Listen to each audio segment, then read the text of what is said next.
spaces. So you got name, right? Name of 0 dot.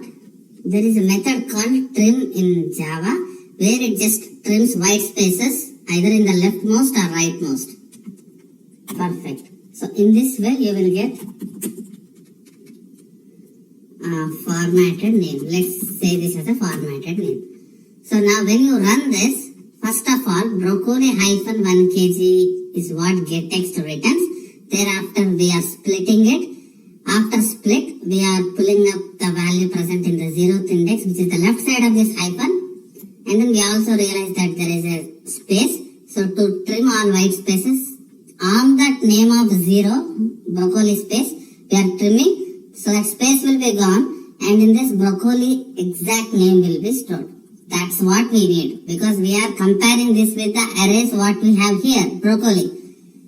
Okay. So once you get this, copy this name and replace it here. Perfect. So now the actual vegetable name is coming into this if condition. Now it checks whether the vegetable name formatted whatever you got, if it is present in your items needed to add it into cart. If it matches, then it will go inside and click on this. Nice, right? So all these are real-time examples. Please note that I am not complicating anything. Tomorrow if you try to attend for any interviews, people try to drill down you like with all these examples. So initially when I made these videos 2 years back, I did not teach all these concepts. Because at that time, knowing selenium itself is a huge task. So people will really did not go into deep dive concepts. But in recent days, every resume has selenium. Okay, no matter what he knows or she knows or not, they by default putting the word called selenium in their resume. So the interviewers are really having tough time to find out the right candidate. So they were drilling more into concepts like this on how do you add items in the array and how do you validate each and everything which we just saw, and how do you split. All these are the examples where you were tested on. So that's the reason the latest videos whatever I am making into this course, I am adding all those examples so that you will correlate yourself when you attend for interviews or when you do something at your workplace on selenium. Okay, nice. Everything is good. One last problem here we have is that break statement. So you have written all this code, and when you submit your project, and whoever client is referring that, if there is any technical guy, then they will definitely come with a question that why not break. Then you can clearly tell them that if you use break here, so firstly it will try for broccoli. Once broccoli is found, it will hit the break and it will totally come out of for loop. So it will not validate for cucumber and beetroot. So if you miss giving break, then it will unnecessarily run 30 times, right? We only need 3 vegetables. And when we found that in the first row itself, then what is the point in running all the remaining rows when you already have? So then how to solve this problem? Let's see. So, see, Java itself is not enough here. You need to have some puzzle-minded logic here. Let's try to solve this in that manner. So you are very clear that whenever it matches with the items in array, it will come inside this if block, right? So let's say your code came into this block 3 times. Then what does that mean? When it came 3 times, that means all the 3 items are successfully checked by this condition. Okay, so only when the condition matches with array, then only it will come inside this if block. So when you know that your code already came 3 times inside this, that means all these 3 items are already matched and clicked on added to cart. Then next time why do we need to run? Not required, right? So we have to keep an eye how many times our code is coming inside this. If it already came 3 times, then we can quit this for block, isn't it? Because you are asking to only click 3 items.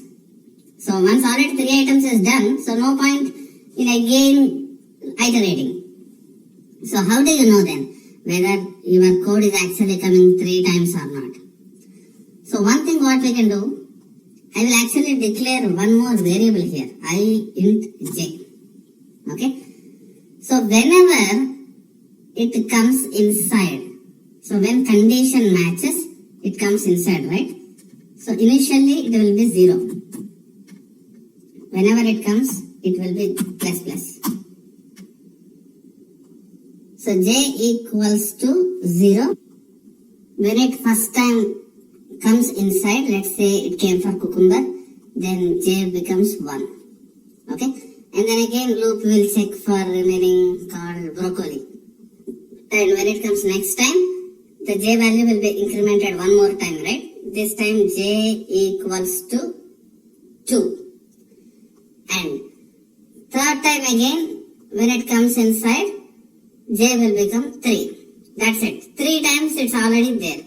So every time when you are exiting this loop, you can put condition that if j is greater than, or if you can say if j equals to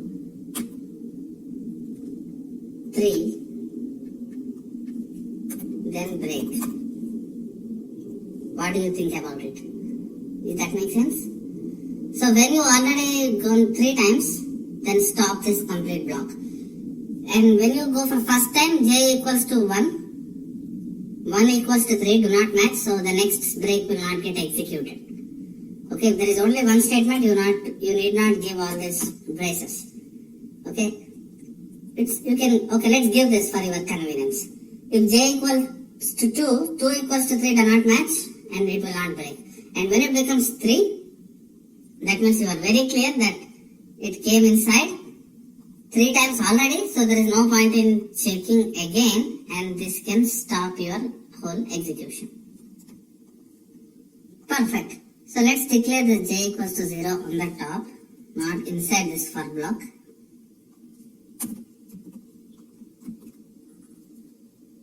Alright, so let's run this test and see how it goes.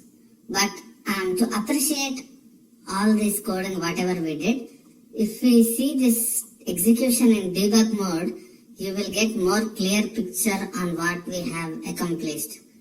Okay, so I'll try to put breakpoint here, and then I will show how all these steps are being executed, and then you will get some confidence on what you are doing. So let's run this in debug mode. The same way you will also understand how to debug as well. So there are a lot of advantages of running now in debug mode. Perfect. So I have put breakpoint here so that step stopped at this particular point. So right now in this step we were trying to get all the products, isn't it? So go to the next step. You can go to the next step with F6 and then watch out here. So you will have a variables tab like this. In variables tab, product step is executed, right? You can see that variable here. And totally how many elements we got here? Total 30. So it starts from 0th index.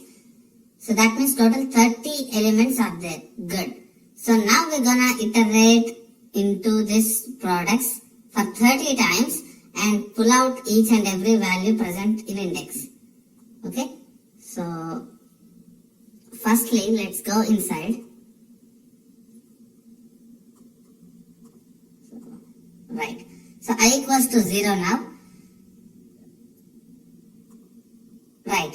When I equals to 0, it extracted the 0th item of the 30 items.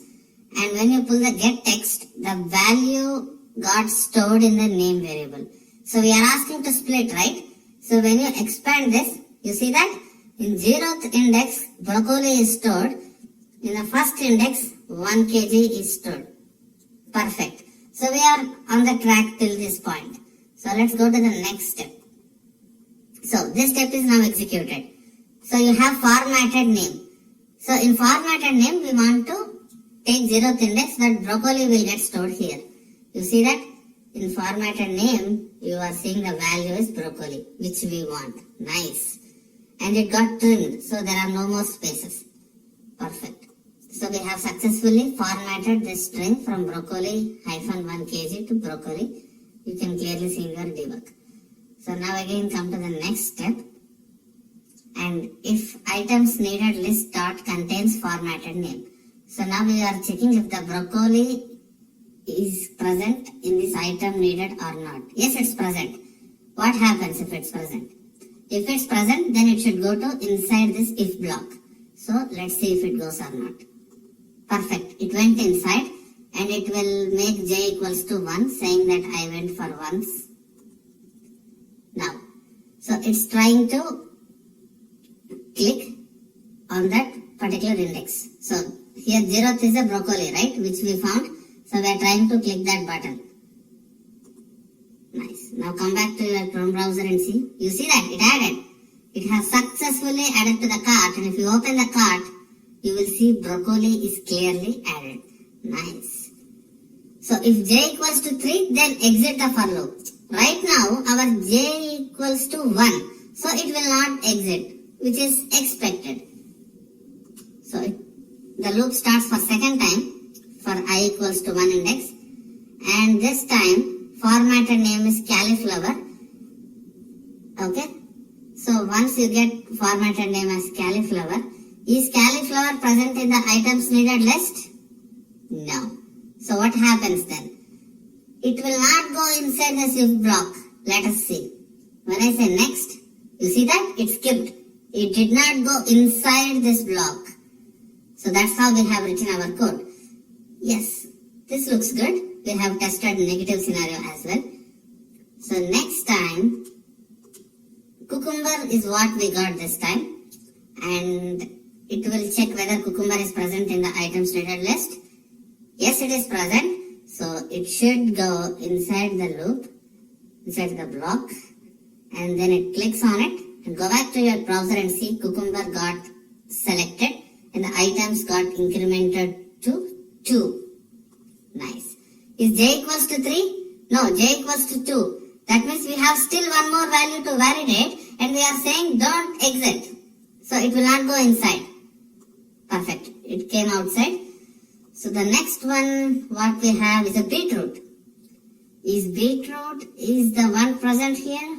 Yes. So this is the last item and it should go inside. Perfect. Now j equals to 3, which is obvious because this is the last item what we want to search and select, and we have successfully selected that item as well. Beetroot is also added. All the 3 items in the cart which we want to send into the cart, that's what we mentioned in our array, right? Everything is done, and now j equals to 3. So it will go inside and break that entire for loop. And when you execute the step, you see that it came outside of the for loop and your test is completed. That's it. Execution is done and you can see all these items added into the cart. If you carefully observe, we have implemented in break statement such a way that whenever all these items are fulfilled, then just come out of your for loop. So now I think you will get confidence on what you have written.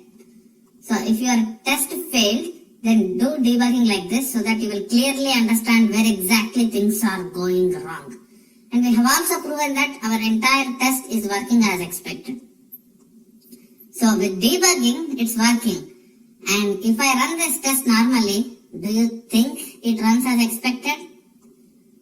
Let's see. There is one twist. So I wantedly put that twist into our application. So we are very clear that our application, our code, what we have written is perfectly working when you tried in debugging mode. But when you try directly, you see that execution is done and no product is selected.